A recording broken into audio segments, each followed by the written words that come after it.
আপনারা যারা আমাদের এই গল্পগুলো শুনতে ভালোবাসেন তাদের জন্য আজকের গল্প সৈয়দ রেজাউল করিমের লেখা কলম।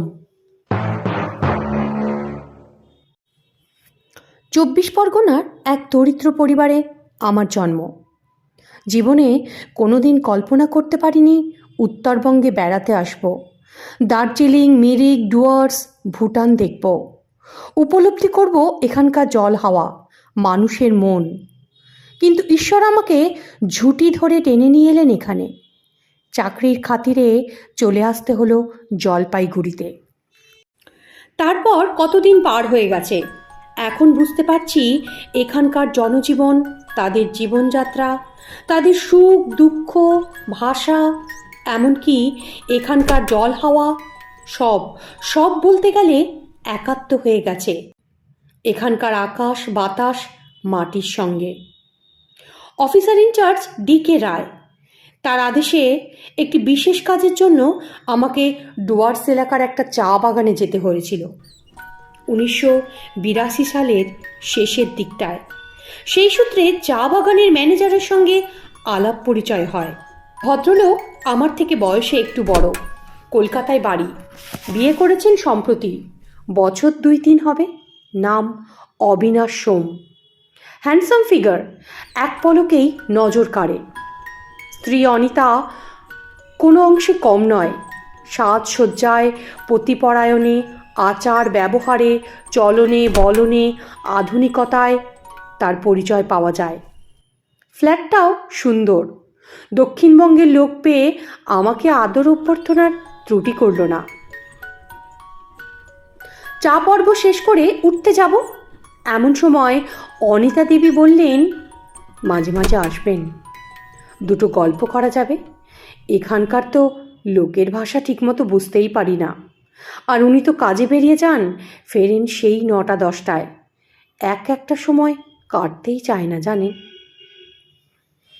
আমি বললাম, আসার সময় পেলে নিশ্চয়ই আসব। তারপর অনেক দিন হয়ে গেছে কোনো দিন যাবার জন্য চিন্তাই করিনি।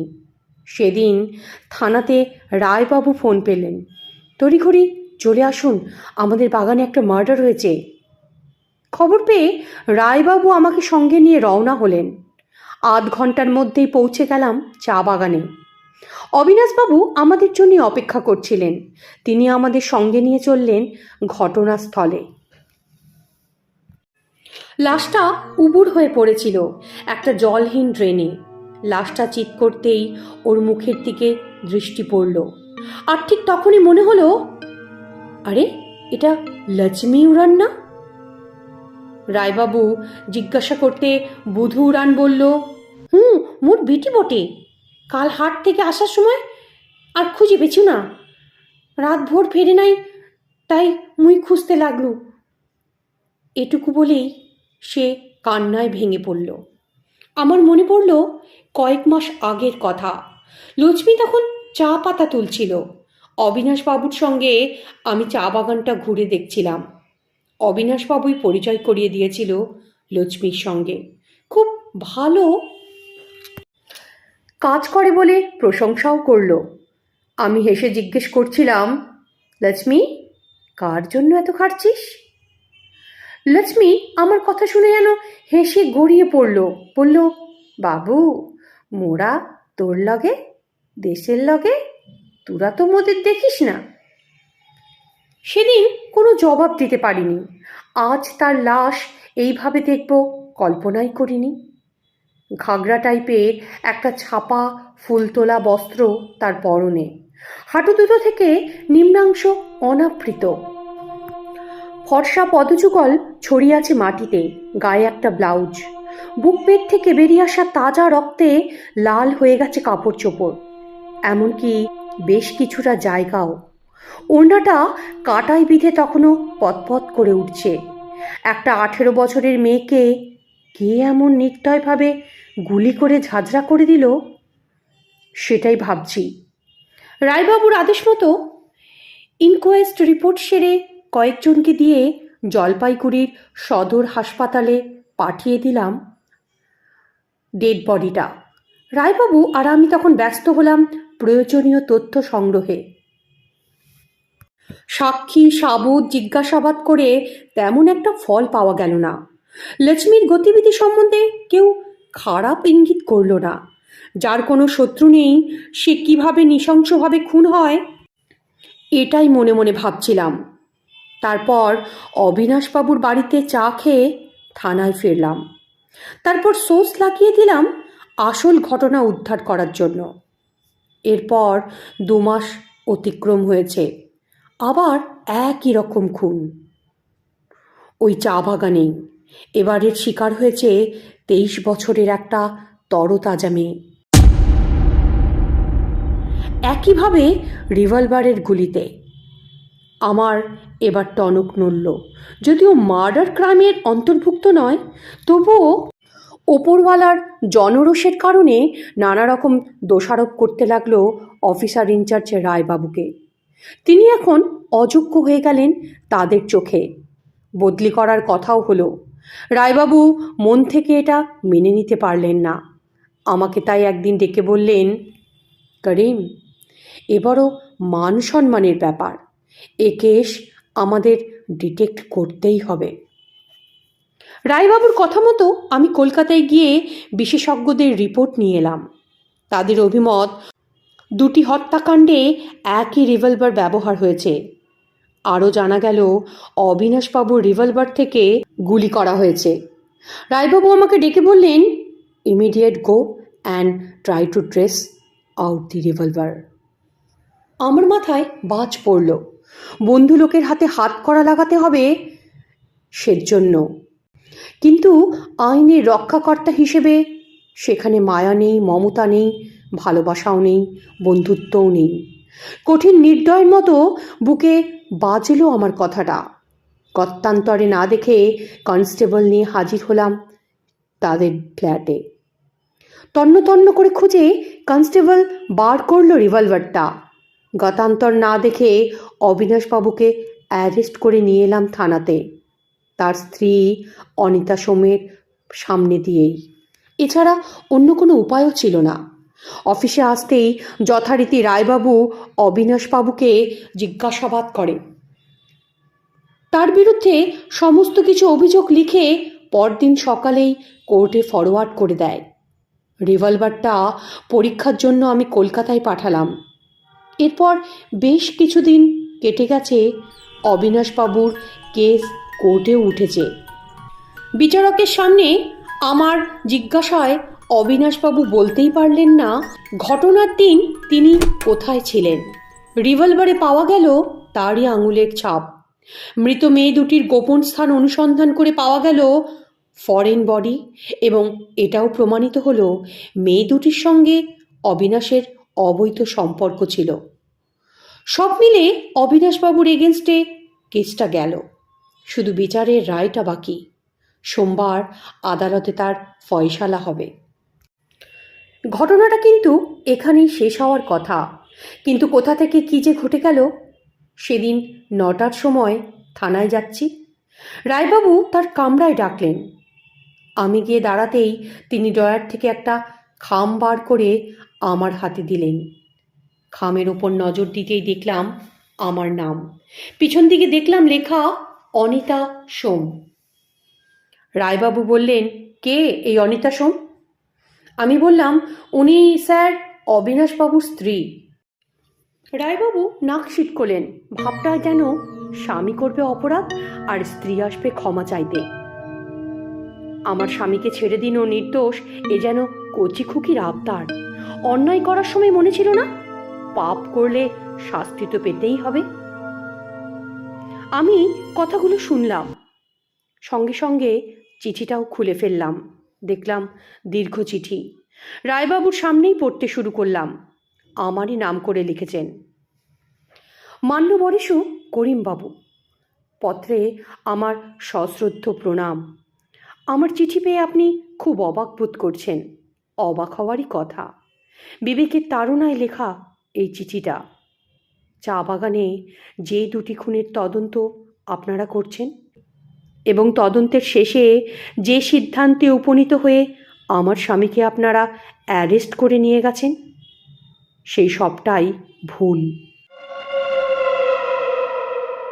প্রথমে ভেবেছিলাম ওর জন্যই যখন খুন হয়েছে শাস্তি ওরই পাওনা, আর আমাদের আইন আদালত যে অন্ধভাবে বিচার করে তা আজ বুঝলাম।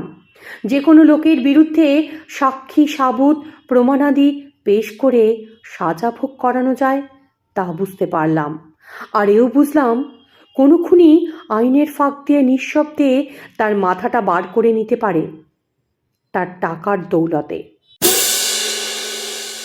থাক এসব কথা, আসল কথায় আসি। চা বাগানে 2টি খুন আমি করেছি।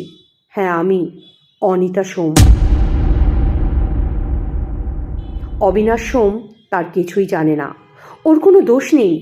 স্বামীকে বাঁচানোর জন্য এ কথা বলছি না, তাহলে সেদিন আমার কোয়ার্টার থেকে ওকে ধরে নিয়ে গেলেন। সেদিনই আমি অনুরোধ করতাম, কিন্তু না, সেদিন এক ফোঁটাও চোখের জল পড়েনি আমার। একটা কামুক লোভী লোকটার ওপর আমার ঘৃণাই জন্মেছিল বহুদিন থেকে। তখন ভেবেছিলাম ওর শাস্তি পাওয়া উচিত, কিন্তু আজ সেই সাময়িক উত্তেজনা আর নেই। বিবেকের কাছে আমি হেরে গেছি। যে জিনিসটা হাতছাড়া না করার জন্য আমি দুটো খুন করলাম, সেই লোকটা আজ আদালতের বিচারে ফাঁসির মঞ্চে দাঁড়িয়ে আমার কামনা বাসনাকে বুড়ো আঙুল দেখিয়ে বলছে, এবার স্মৃতি নিয়ে বেঁচে থাকো, সাদা কাপড় পরে উপবাস করো। যাকে পেতে চেয়েছিলে, যাকে দৃঢ়ভাবে ধরে রাখতে চেয়েছিলে, সে তোমারই কৌশলে আজ মৃত্যুর দরজায়। আমার মাথাটা ভ্রম হয়ে গেল। বুঝতে পারলাম আমি পাপ করেছি, পাপের শাস্তি আমার ভোগ করাই উচিত। তাই সব অন্যায় আমি স্বীকার করছি। কেন খুন করেছি তার ইতিহাসটাও লিখে দিলাম, আপনার জানা উচিত। সেদিন ছিল রবিবার, বাগানে শ্রমিকদের ছুটি। জলপাইগুড়িতে যাবার জন্য স্নান খাবার সেরে 10টার সময় গাড়ি নিয়ে আমার স্বামী বের হয়েছিল। আমি একটা নোবেল নিয়ে বসেছিলাম। একা একা আর কত ভালো লাগে, সময় যেন কাটতেই চায় না। অবিনাশের প্যাড খুঁজতে থাকলাম। হঠাৎ করে কিছু লেখার ইচ্ছে হলো, তাই অবিনাশের ড্রয়ার খুললাম। সেখানে লেখার প্যাড পেলাম, কিন্তু কলম পেলাম না। ওর কাজ করা টেবিলে তন্ন তন্ন করে খুঁজলাম, কিন্তু কলম পেলাম না। আমার তখনই মনে হলো ওর কোটের পকেটে থাকতে পারে। আলনায় ঝোলানো ছিল ওই কোটটা। পকেট হাতড়ে কলম পেলাম না, পেলাম একটা ব্রেসিয়ার আর গোলাপি রঙের একটা ব্লাউজ। আমার খুব হাসি পেল, লজ্জাও পেল, মনটা আনন্দে ভরেও গেল। আলতো করে নিজের ঠোঁট নিজে কামড়ে ধরলাম। মনে মনে ভাবলাম, অবিনাশ আমাকে কতই না ভালোবাসে। হঠাৎ এ সমস্ত কল্পনার জগতে থাকতে থাকতে আমি কখন যেন ঘুমিয়ে পড়লাম। গাড়ির আওয়াজ পেয়ে ঘুমটা ভেঙেও গেল। দরজা খুলে দেখি অবিনাশ গাড়ি থেকে নামছে। ড্রাইভারকে গাড়ি নিয়ে যেতে বলে ও ওপরে উঠে এলো। ওর মুখের দিকে তাকিয়ে আমার মন হঠাৎ গম্ভীর হয়ে গেল। ও বলল, কি ব্যাপার অনি, কি হচ্ছে তোমার? আমি কিছু না বলে ওকে টানতে টানতে নিয়ে গেলাম আয়নার সামনে। হঠাৎ অবিনাশকে আয়নার সামনে দাঁড় করাতেই সে থতমত খেয়ে গেল। দেখলাম অবিনাশের মুখের একটা কোণায় ঘষা টিপ লেগে। সেই টিপটা মুছতে মুছতে সে বলল, আর বলো না, করিমবাবুর ছেলেটা কি যে দুষ্টু, কাকু কাকু করে আর ছাড়তেই চায় না। জানো, আমার গলায়, কপালে সব জায়গায় টিপে ভর্তি করে দিয়েছিল। কথাটা শুনে আমি আশ্বস্ত হলাম। মনে মনে যার ভাবছিলাম সেটা যে নয়, সেটাই শান্তি। এরপর আরও 3-4 দিন পার হলো। অবিনাশ কাজে গেছে, তখনও ফেরেনি। হঠাৎ মনে পড়ল সেই ব্লাউজের কথা, যেটা ওর কোটের পকেটে দেখেছিলাম। কি সন্দেহ হলো, ওর পকেটটা আবার হাতড়ালাম, কিন্তু আশ্চর্য, জিনিসগুলো সেখানে নেই। ভাবলাম, গেল কোথায়? জিনিসগুলো কাকে দিয়েছে অবিনাশ? কার জন্য এনেছিল সে? মনের মধ্যে এক গভীর সন্দেহ এসে জমা হলো, যা আমাকে প্রতিনিয়ত কুড়ে কুড়ে খাচ্ছিল। তবু মনের কথা মনেই গোপনে রাখলাম। আপনার নিশ্চয়ই মনে আছে, আপনাকে একদিন আমি ফোন করেছিলাম সস্ত্রীক বেড়াতে আসার জন্য। আমার কথা শুনে আপনি হেসে বলেছিলেন, বিয়েই করেননি তো স্ত্রী পাবেন কোথায়? আগে বিয়ে করি, তারপরে তো সস্ত্রীক যাব। সঙ্গে সঙ্গেই আমি ফোনটা কেটে দিয়েছিলাম, মনে আছে আপনার? আর অবিনাশের প্রতি অবিশ্বাসের দানা তখন আমার হৃদয়ে দৃঢ়ভাবে শেকড়ে গেঁথে গিয়েছিল। মনটা জ্বলে পড়ে ছাড়খাড় হয়ে গিয়েছিল। সেদিন অবিনাশ তখনও ফেরেনি। সন্ধ্যা হব হব, রান্না চাপাবো বলে ভাবছি, এমন সময় একটা মেয়ে এসে হাজির। পরে জেনেছিলাম তার নাম লক্ষ্মী। এর আগে কখনো দেখিনি। গটগট করে সোজা দোতলায় এসে বলল, ও বাবু সাব, বাবু কোথায় গেলি? এই বাবু। আমি ওর আওয়াজ শুনে বার হলাম। বললাম, বাবু এখনো ফেরেনি, কি হয়েছে আমাকে বলতে পারো। সেও কি বলল জানেন? তোমার সাথে আমার কাম নাই গো, বাবু এলে বলবি লক্ষ্মী এসেছিল। বলেই মেয়েটা চলে গেল। আমি দেখলাম তার গায়ে সেই গোলাপি রঙের ব্লাউজটা। অবিনাশ আসতেই ওকে বললাম লক্ষ্মীর কথা। ও যেন কেমন উৎফুল্ল হলো, তবুও মুখে গম্ভীরতা এনে বলল, ওর মায়ের খুব জ্বর, দেখতে যেতে হবে। আমি কিছুই বললাম না। মনের মধ্যে উকি মারতে লাগলো নানা প্রশ্ন। ঠিক 10টার সময় আমি ইচ্ছে করে ঘুমের ভান করে পড়ে রইলাম। 10:30 নাগাদ অবিনাশ সত্যি সত্যি উঠে গেল বিছানা থেকে। আমাকে পরীক্ষা করলো আমি ঘুমাচ্ছি কিনা। তারপর ধীর পায়ে চুপি চুপি ঘরের দরজা খুলে বার হলো। আমিও পিছু নিলাম শেষ পরিণতি দেখার জন্য। বেশ কিছুটা ব্যবধান রেখে ওকে অনুসরণ করে চলছি। আমার ধারণাই ঠিক। লক্ষ্মীর মায়ের কোনো অসুখ নয়, তাকে দেখার জন্য অবিনাশ যায়নি। অবিনাশকে দেখলাম আমাদের ফ্ল্যাটের কিছু দূরে অব্যবহৃত বাংলোটায় ঢুকলো। দূর থেকে আলোর রোশনাই দেখে বুঝতে পারলাম ওর জন্য কেউ ওখানে অপেক্ষা করছে। দরজার ফাঁকে চোখ রাখতেই দেখতে পেলাম সেই লক্ষ্মীকে, যাকে ব্লাউজ আর ব্রেসিয়ার কিনে দিয়েছিল অবিনাশ। লক্ষ্মী হাসছে, আর সে হাসির দোলনে তার যৌবন উদ্বেল দেহটা টলটল করছে। আর অবিনাশ তাকে বুকের মধ্যে একাত্ম করে নিয়ে তার ব্লাউজ, ব্রেসিয়ার, শাড়ি, সায়া এক এক করে খুলে ফেলছে। এ দৃশ্য আর দেখতে পারলাম না। ছুটে চলে এলাম আমার ফ্ল্যাটে। বুকে বালিশ জড়িয়ে অনেকক্ষণ কাঁদলাম। বুক ফেটে বেরিয়ে আসতে লাগলো আদিম হিংস্রতার গরল লাভা। নিজে অভুক্ত থেকেও কাউকে এক থালা ভাত আমি অনায়াসে দিতে পারি, কিন্তু স্বামী, তার ভাগ কী করে কোনো নারী দেয়? এক অদ্ভুত চিন্তা আমাকে সারাক্ষণ আচ্ছন্ন করে রাখল। কী এমন অভাব আছে আমার দেহে? কিসের অভাব আমি মেটাতে পারি না? ও তো যখন যা চেয়েছে, যেভাবে চেয়েছে, আমি তো ওকে খুশি করেছি। তবে কেন আমাকে ছেড়ে, আমাকে উপেক্ষা করে, আমাকে ঘুম পাড়িয়ে অন্য মেয়ের সঙ্গ চায় সে?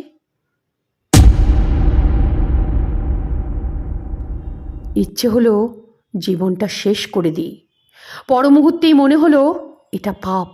তার চেয়ে ওই হিংস্র কামুককে মেরে তার যোগ্য শাস্তি দেওয়াই ভালো। কিন্তু দাবার গুটি চালার আগে চিন্তা করে দেখলাম তাতে আমারই বিপদ। লোকটা তো ইহলোক ছেড়ে যাবে, কিন্তু রেখে যাবে তার স্মৃতি, আর সেগুলো মূর্তিমতী হয়ে ফিরে আসবে আমারই জীবনে। সাদা কাপড় পরে বিধবা সাজলেও আমার কামনা বাসনাকে মন থেকে আমি মুছে ফেলতে পারবো না। সে জ্বালা আরও ভয়ানক, আরও নির্মম, আরও নিষ্ঠুর। বাধ্য হয়ে পথের কাঁটাকে সরাবার চিন্তা করলাম। এতে সাপ মরবে, লাঠি ভাঙবে না। স্বামীকে পুনরায় ফিরে পাবো, এই আশাতেই ওরই পিস্তল দিয়ে খুন করেছিলাম লক্ষ্মীকে। তারপর 1 মাস যেতে না যেতেই আবার অবিনাশ একই রকম কারবার করতে লাগলো। তাকেও ঠিক একইভাবে সরিয়ে দিলাম দুনিয়া থেকে, শুধু স্বামীকে নিজের কাছে একান্ত করে পাবার আশায়। কিন্তু কালের বিধানে, নিয়তির টানে ঘটনা অন্যভাবে মোড় নিল। যাকে পাবার আশায় এত কিছু করলাম, সেই আমাকে ফেলে ফাঁসি কাটে ঝুলতে চলল। বিবেকের দংশনে বাধ্য হয়ে নিজের অপরাধ অকপটে স্বীকার করলাম। একমাত্র আপনিই পারেন আমার স্বামীকে বাঁচাতে। আর আমার কথা আপনি চিন্তা করবেন না। আপনার কাছে চিঠিটা পৌঁছাবার আগেই আমি ইহলোক ছেড়ে চলে যাব। ভগবান আপনার মঙ্গল করুন। ইতি অনিতা সোম। এর পরবর্তী ঘটনা নাইবা লিখলাম, তবুও এইটুকু জেনে আশ্বস্ত হন যে মৃত্যুর হাত থেকে অনিতা সোমকে আমরা বাঁচাতে পেরেছিলাম। কিন্তু পরবর্তী ঘটনা আর এই কলমে লিখব না।